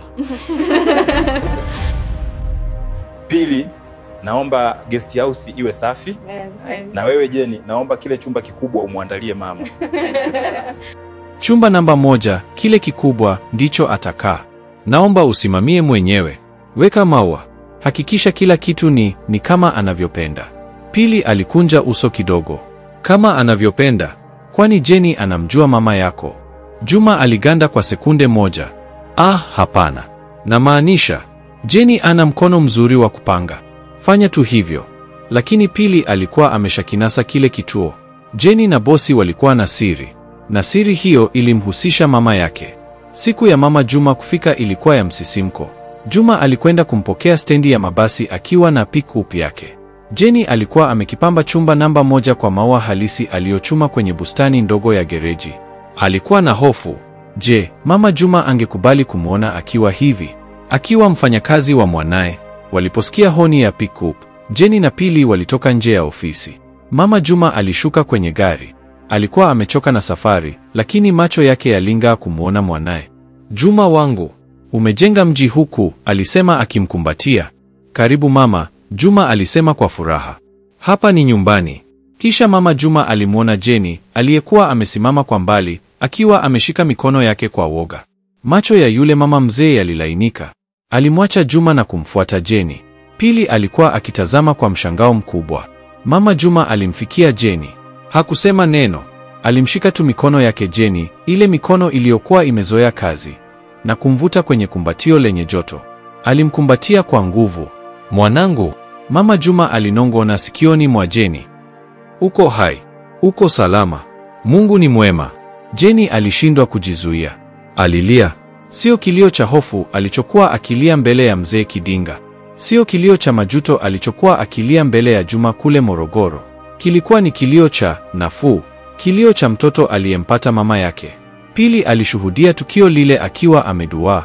Huyu mwanamke, Jenny, aliyekuja kama ombaomba anaitwa mwanangu na mama wa bosi. Na wanalia pamoja kama walivyopoteana kwa miaka. Jioni hiyo, baada ya Mama Juma kupumzika, alimuita Jenny chumbani kwake. Nimeona Juma amekupa hifadhi. Ndiyo mama, amenipa kazi. Amenipa kazi, mama, Jenny alisahihisha kwa heshima. Amenipa nafasi ya kuanza upya. Na zile ndoto, mama aliuliza, akimwangalia kwa macho yake ya busara. Jenny alishusha kichwa. Bado zinanijia. Siogopi tena lile joka. Lakini nawakumbuka watoto wangu. Mama Juma alishusha pumzi ndefu. Kumbukumbu sio adui yako, Jenny. Maumivu ndiyo yanayothibitisha kwamba walikuwepo. Kwamba uliwapenda. Huwezi kuwafuta, lakini unaweza kuwapa heshima. Heshima gani? Niliwaangusha. Niliwauza kwa tamaa yangu. Hapana, mama alisema kwa ukali wa kimama. Uliingia mtegoni. Ulikuwa mjinga, ndiyo, lakini hukuwauza. Uliwapenda, na walijua unawapenda. Zile roho zao zilitabasamu zilipokuwa zinakwenda, sivyo? Mzee Kidinga alikwambiaje? Jenny alikumbuka. Alisema walitabasamu. Basi, waliondoka wakiwa huru. Wako salama. Sasa ni zamu yako kuwa huru. Acha kuishi kwenye kaburi la jana, Jenny. Kazi unayofanya hapa, heshima unayojipa, hiyo ndiyo heshima unayowapa wao. Ishi maisha ambayo wao hawakupata nafasi ya kuishi. Ishi kwa uaminifu. Maneno yale yalikuwa dawa. Jenny alihisi mzigo mzito ukimtoka begani. Baadaye usiku, Mama Juma aliketi na mwanaye kwenye sebule ndogo ya Juma. Ila naogopa sana mama. Umefanya vizuri mwanangu, kwani umemponya yeye na wewe pia umepona. Umefanya jambo jema, Juma alimwambia. Limemponya yeye na limekuponya wewe. Naogopa, mama, Juma alikiri kwa sauti ya chini. Kila nikimwangalia, namwona yule Jenny wa zamani. Lakini pia namwona huyu mpya. Na huyu mpya, nampenda zaidi.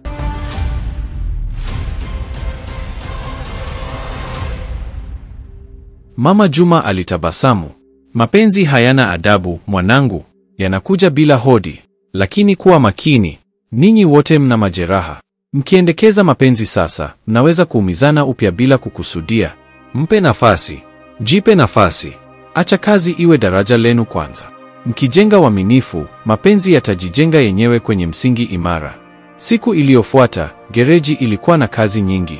Jenny alikuwa akiingiza data kwenye kompyuta ndogo ambayo Juma alikuwa amenunua. Pili aliingia ofisini, akifunga mlango nyuma yake.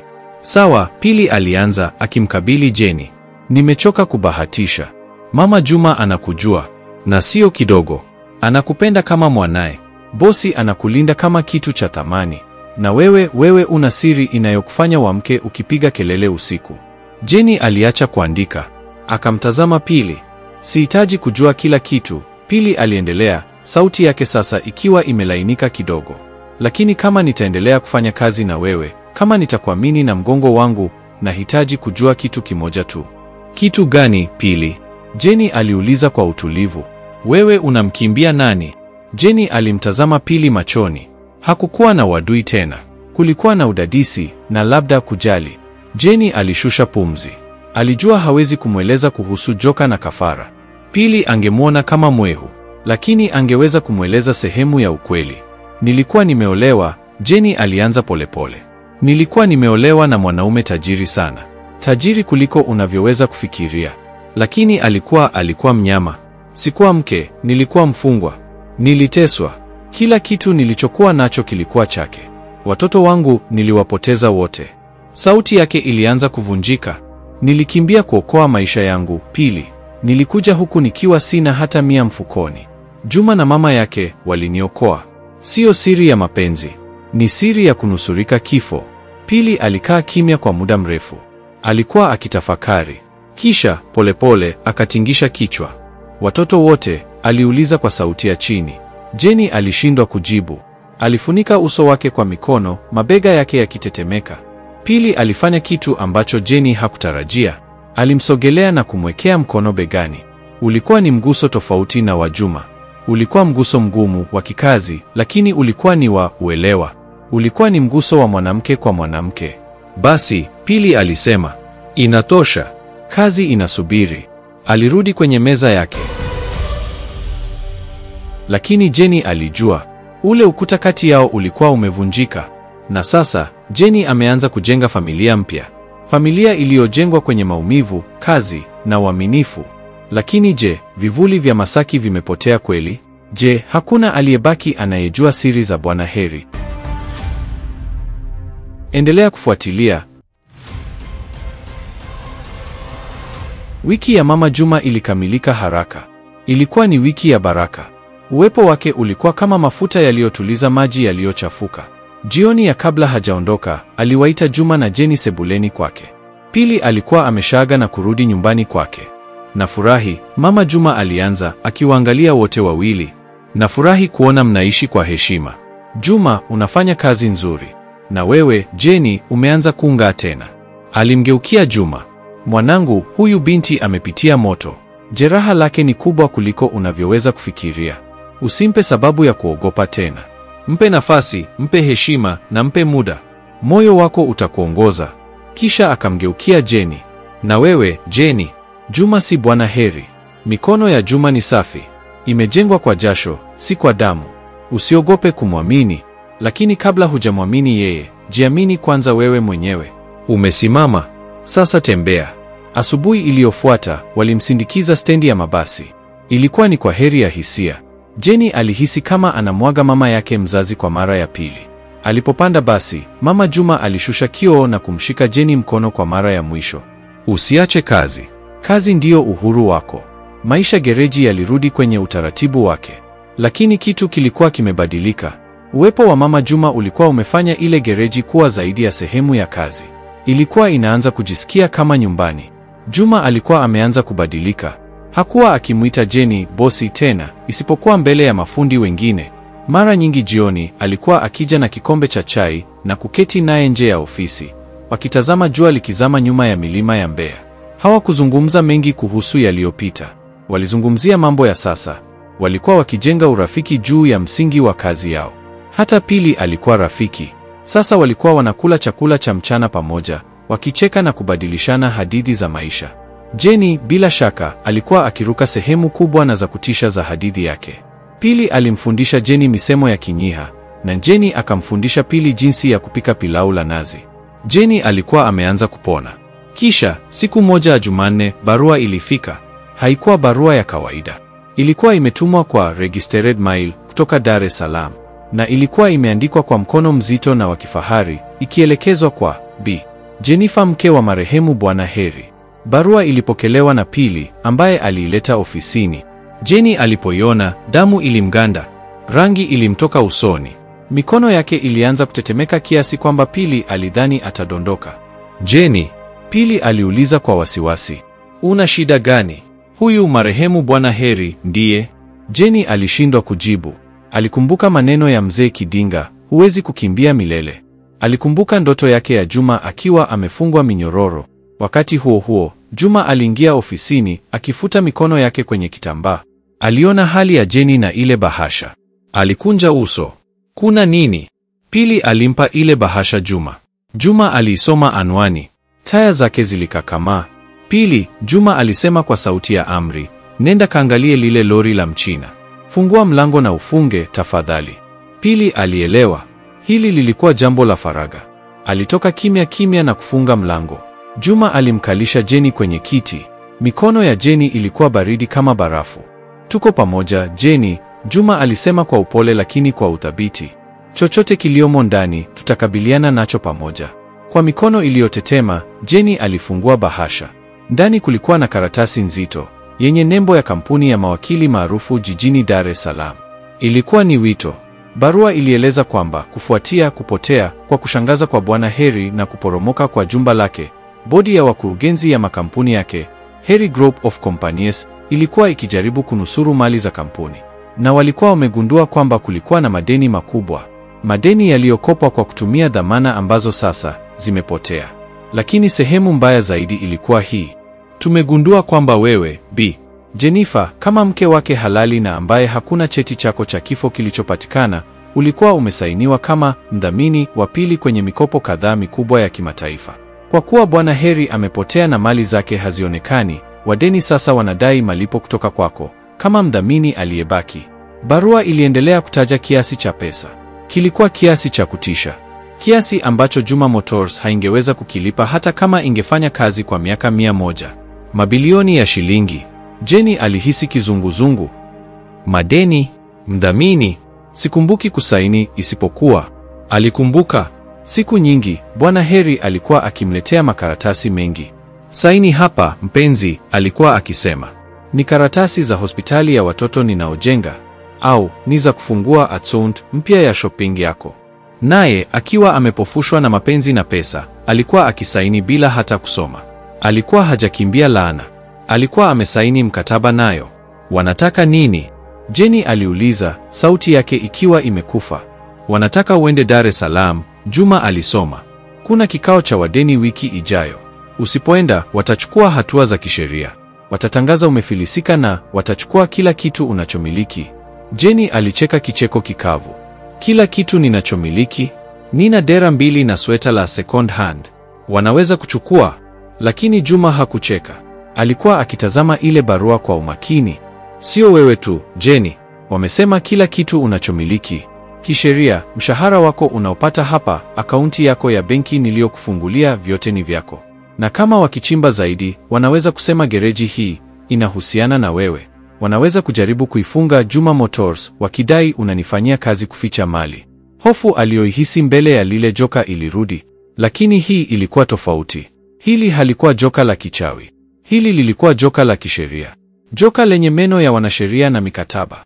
Juma, Jeni alisimama akitetemeka. Nitaondoka. Sitaruhusu matatizo yangu ya kuharibie wewe. Umenisaidia vya kutosha. Nitaenda zangu. Watakapotafuta hawatanikuta. Utaenda wapi, Jeni? Juma alisimama na kumkabili. Utakimbia tena? Utaenda kujificha Morogoro kwenye mgahawa mwingine? Au utarudi kijijini kwa mzee Kidinga? Barua hii imekupata hapa. Watakupata popote. Alishika mabega ya Jeni. Sikiliza, siku ile Morogoro, nilikwambia sitaki chuki ya zamani iharibu maisha yangu. Na sitaruhusu mawakili wa shetani aliyekufa waharibu maisha niliyojenga. Lakini jatanachukua gereji yako. Jeni alilia. Hawatachukua, Juma alisema kwa uthabiti. Kwa sababu hutakwenda Dar es Salaam peke yako. Jeni aliinua macho. Unamaanisha? Namaanisha, nenda kaandae begi lako hilo la dera 2. Kesho alfajiri, tunakwenda Dar es Salaam. Tutakwenda kwenye hicho kikao. Ukumpiga shetani mwenyewe kisu cha shaba ili uje kushindwa na mawakili wake. Alifungua mlango wa ofisi. Pili alikuwa amesimama karibu, akijifanya anafuta vumbi kwenye gari. Pili, Juma aliita. Badilisha mpango. Mimi na Jeni tunaenda Dar es Salaam kwa siku chache. Gereji iko chini yako. Hakikisha hakuna fujo. Pili alimtazama Jeni, kisha akamtazama Juma. Aliona ule uthabiti machoni mwa bosi wake. Aliona hofu iliyopigana na ujasiri machoni mwa Jeni. Sawa, bosi, Pili alisema akitingisha kichwa. Nendeni, kazi itakwenda. Safari ya kurudi Dar es Salaam imeanza. Lakini safari hii, Jeni harudi kama mfungwa aliyetoroka. Anarudi kama mpiganaji. Je, yeye na Juma wataweza kushinda mchezo wa mawakili wenye njaa? Au ndio mwisho wa Juma Motors? Endelea kufuatilia. Safari ya kurudi Dar es Salaam ilikuwa tofauti na safari zote za Jenny. Hakuwa ameketi kwenye gari la kifahari. Walipanda basi la Express, wakiketi kwenye siti za kawaida kama watu wengine wote. Lakini kwa Jenny ilikuwa ndiyo safari ya heshima kuliko zote. Alikuwa ameketi kando ya Juma. Hawakuzungumza mengi. Juma alinunua karanga na maji waliposimama Morogoro. Alimgusia begani alipolala na kumweka sawa. Hakuwa Bwana Heri aliyemnulia almasi. Alikuwa Juma aliyempa bega lake. Walifika Ubungo saa 12 jioni. Vumbi na joto la Dar es Salaam lilimkaribisha Jenny kama kofi. Mji huu ulikuwa kaburi la maisha yake ya zamani. Hatutalala hotelini, Juma alisema. Pili ana mjomba wake hapa Sinza. Ameshatupangia chumba kidogo cha wageni. Kesho asubuhi tunakwenda kwenye hiyo ofisi. Walilala chumba kidogo cha guest house ya kawaida. Jenny hakupata usingizi. Alisikiliza sauti za jiji alilokuwa amelisahau. Alikuwa akiogopa. Lakini alipomtazama Juma aliyelala kwenye mkeka sakafuni, kwa sababu alimwachia Jenny kitanda kizima, hofu yake ilipungua. Hakuwa peke yake. Asubuhi iliyofuata, saa 4 kamili, walikuwa wamesimama mbele ya jengo refu la vioo katikati ya jiji. Heri Group bado ilikuwa na jina lake kwenye bango kubwa, ingawa sasa lilionekana kufifia. Walipanda lifti hadi ghorofa ya 20. Ofisi ya mawakili ilikuwa ya kifahari. Waliingia kwenye chumba cha mikutano. Upande mmoja walikuwa wamekaa wanaume 4 na mwanamke mmoja, wote wakiwa wamevaa suti nyeusi za gharama. Walionekana kama kunguru wanaosubiri mzoga. Mbele yao kulikuwa na rundo la majalada. B. Jennifer, mmoja wao, aliyekuwa mkuu wao, alisema kwa sauti ya dharau. Umefika na umeleta mlinzi. Alimtazama Juma kwa dharau, akiona mikono yake migumu ya fundi. Mimi ni Juma Shabani, Juma alisema kwa utulivu. Ni mwakilishi wa biashara wa Bi Jennifer. Chochote mnachotaka kumwambia, mtamwambia mbele yangu. Wakili alicheka. Sawa, mwakilishi. Hii hapa ndiyo hali halisi. Kwa saa moja iliyofuata, walitupa namba na vifungu vya sheria. Walionyesha nakala za saini za Jenny. Walieleza jinsi Bwana Heri alivyokuwa amekopa mabilioni kutoka benki za kimataifa, akitumia jina la Jenny kama dhamana. Na kwa kuwa yeye hayupo na mali zake zimeyeyuka, hapo walitazamana kwa mshangao, deni sasa lilikuwa la Jenny. Kwa hiyo, wakili mkuu alihitimisha, tunataka malipo ya awali ya dola milioni 5. Au, tutaanza mchakato wa kutaifisha mali zako zote. Na tumeanza kuchunguza hili gereji analolimiki mwakilishi wako kule Mbeya. Tunaamini unatumia gereji hilo kuficha pesa unazopata. Juma alikakamaa kwa hasira. Pesa gani? Anapata mshahara wa $300,000 kwa mwezi. Mna akili timamu? $300,000 au bilioni 3? Wakili alidakia, sheria ni sheria. B. Jenny, una wiki moja ya kuanza kulipa. La sivyo, wewe na huyu fundi wako mtaishia gerezani kwa ulaghai. Hapo ndipo Jenny alipovunjika. Alijua, hata kama alishinda vita ya kiroho, vita ya kidunia ingemwangamiza. Aliweka uso wake mikononi mwake na kuanza kulia. Mnaona, wakili alitabasamu. Hana utetezi. Lakini Juma hakukata tamaa. Alimshika Jenny begani. Jenny, nyanyua uso wako. Jenny aliinua uso wake uliojaa machozi. Wakumbushe, Juma alinong'ona. Wakumbushe wewe ni nani? Wakumbushe ulitoka wapi? Kitu kilibadilika ndani ya Jenny. Alifuta machozi yake. Sio kwa woga, bali kwa hasira. Hasira ya mama aliyepoteza watoto 6. Hasira ya mwanamke aliyedanganywa na kuingizwa mtegoni. Alimtazama yule wakili mkuu machoni. Mmeniita hapa kunidai pesa, Jenny alianza, sauti yake ikitetemeka kwa hasira, si kwa hofu. Mnafikiri mimi ni mjinga yule yule niliyesaini hizo karatasi? Wakili alikunja uso. B. Jenny, hisia hazitakusaidia. Sizungumzii hisia. Jenny alipiga meza kwa nguvu kidogo. Vikombe vya chai viliruka. Wote walishtuka. Nazungumzia ukweli. Mnasema Bwana Heri alipotea. Mnasema mali zake ziliyeyuka. Mnajua kwa nini ziliyeyuka? Kwa sababu hazikuwa halali. Unamaanisha ukwepaji kodi? Mwanamke yule pekee aliuliza. Ukwepeji kodi? Jenny alicheka kicheko kikavu cha kutisha. Laiti ingekuwa rahisi hivyo. Huyo mwanaume mliyekuwa mnamkopesha pesa, alikuwa anatoa watoto wangu wote 6 kama kafara ili apate huo utajiri. Chumba kilizizima. Wakili mkuu alijikohoza. Bi Jenny, huu ni upuuzi. Hizi ni hadithi za hadithi. Jenny alisimama.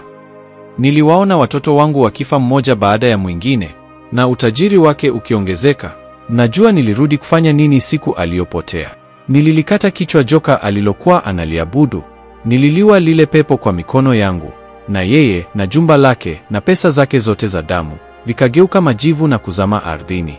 Wanasheria walikuwa wamepigwa na bumbuazi. Walimtazama Jenny kama mwehu. Mnaona? Jenny alitabasamu, lakini ilikuwa ni tabasamu la maumivu. Hamniamini? Ndivyo nilivyotegemea. Lakini nitawaambia kitu kimoja. Hizo pesa mnazodai hazipo. Zilikuwa ni pesa za uchawi. Pesa za damu. Na mimi, kwa kuzima ule uchawi, nimezifuta. Aliwasogelea karibu. Macho yake yalikuwa yakiwaka moto. Sasa, mna chaguo mbili. Mnaweza kuendelea na hili dai. Mnaweza kujaribu kunifunga mimi na Juma. Lakini nawaonya, mtafufua deni ambalo halilipiki. Mtafufua laana iliyofungwa kwenye hizo pesa. Mtafunga mlango wa gereji la Juma Motors, lakini mtafungua mlango wa kaburi la Bwana Heri. Na vitu vilivyokuwa vikimdai yeye, vitaanza kuwadai nyinyi. Alisimama, alichukua kikombe cha maji na kunywa taratibu. Au, aliendelea, sasa kwa sauti ya utulivu wa kutisha. Mnaweza kufuta hili deni. Mnaweza kuliandika kama hasara, na nawahakikishia, ndicho kilicho. Hasara ya kuingia mkataba na Shetani. Futilieni mbali. Sahau jina langu. Sahau jina la Juma. Na nendeni mkatoe sadaka kanisani au msikitini, mkishukuru kwamba mmenisikiliza mimi niliyefunga ule mlango wa kuzimu. Aliketi chini. Juma alikuwa kando yake, akimtazama kwa mshangao na heshima kubwa. Wanasheria walitazamana. Walikuwa watu wa vitabu na sheria. Walikuwa watu wa mantiki, lakini pia walikuwa Watanzania. Walijua kuhusu mambo. Na kupotea kwa Bwana Heri na jumba zima la Masaki kuyeyuka ilikuwa ni habari iliyopita kimya kimya, watu wakiogopa hata kuizungumzia. Hawakujua Jenny alikuwa anasema ukweli, lakini hofu katika macho yake ilikuwa ya kweli. Na hakuna hata mmoja wao aliyetaka kuwa sehemu ya laana. Wakili mkuu alishusha miwani yake. Alimtazama Jenny. Huyu hakuwa yule mke mjinga wa kwenye picha za faili. Huyu alikuwa mwanamke aliyepitia moto. Nadhani, alisema polepole, akifunga jalada lake. Kutokana na mazingira yasiyoelezeka ya kutoweka kwa Bwana Heri, na kutokuwepo kabisa kwa mali zozote za kutaifisha, itakuwa ni busara kwa wadai kuangalia hili kama deni la hasara, bad debt. Aliandika kitu kwenye karatasi na kumsukumia Jenny. Hii ni hati ya kuachilia madai yote. Saini hapa kwamba nawe hutawahi kudai chochote kutoka Heri Group Estate. Kwa furaha, Jenny alinong'ona. Kwa mkono uliotulia sasa, Jenny alichukua kalamu ya dhahabu ya yule wakili na kusaini jina lake. Sio kama mdhamini wa Shetani, bali kama mwanamke huru. Walitoka kwenye lile jengo refu wakiwa wameshikana mikono. Jua la Dar es Salaam halikuwa tena la moto mkali. Lilionekana kama la matumaini. Hawakusema neno mpaka walipofika stendi ya mabasi ya kuelekea Mbeya. Tumefunga safari, Juma alisema, akimpa Jenny tiketi yake. Tumefunga safari, Jenny alikubali akitabasamu. Waliporudi Mbeya, Pili aliwapokea kwa shangwe. Mafundi walipiga honi za magari. Juma Motors ilikuwa salama. Miezi 6 baadaye, ni jioni. Jua linazama nyuma ya milima ya Mbeya, likipaka rangi ya dhahabu kwenye yadi ya gereji. Sauti za mafundi zimepungua. Jenny, ambaye sasa ni msimamizi mkuu wa ofisi, na Pili amefungua tawi jipya la Guest House mjini, anafunga hesabu za siku. Mlango unafunguliwa na Juma anaingia. Mikono yake bado ina grisi, lakini uso wake umejaa amani. Anabeba vikombe viwili vya chai ya tangawizi. Hesabu zinasemaje leo? Anauliza, akimpa Jenny kikombe chake. Zinasema tumepata faida, Jenny anajibu, akipokea kile kikombe na kuhisi joto lake. Na lile lori la Mchina limelipiwa lote. Habari njema, Juma anasema. Anakaa kwenye kiti kilicho karibu na Jenny. Wanatazama jua likizama kupitia dirisha la ofisi. Jenny, Juma anasema baada ya kimya kirefu. Naam, Juma. Mama aliniambia nisikimbilie mapenzi. Alisema tujenge uaminifu kwanza. Alikuwa sahihi, Jenny anajibu kwa upole. Nadhani, Juma anasema akigeuka kumtazama. Anaweka kikombe chake chini na kumshika mkono Jenny. Mkono ule sasa una alama za wino wa kalamu na kazi, si za almasi. Nadhani tumejenga uaminifu wa kutosha. Tumejenga zaidi ya gereji. Tumejenga maisha. Jenny anamtazama. Macho yake hayana tena hofu ya joka. Hayana tena tamaa ya pesa. Yamejaa upendo. Upendo wa kweli, uliopikwa kwenye moto, uliopozwa na muda, na kuunganishwa na uaminifu. Ndiyo, Juma, anasema. Tumejenga maisha. Juma anamsogeza karibu na kumkumbatia. Harufu ya oil na chai ya tangawizi ilichanganyika. Jenny alifumba macho, akiegemeza kichwa chake kwenye kifua kigumu cha Juma.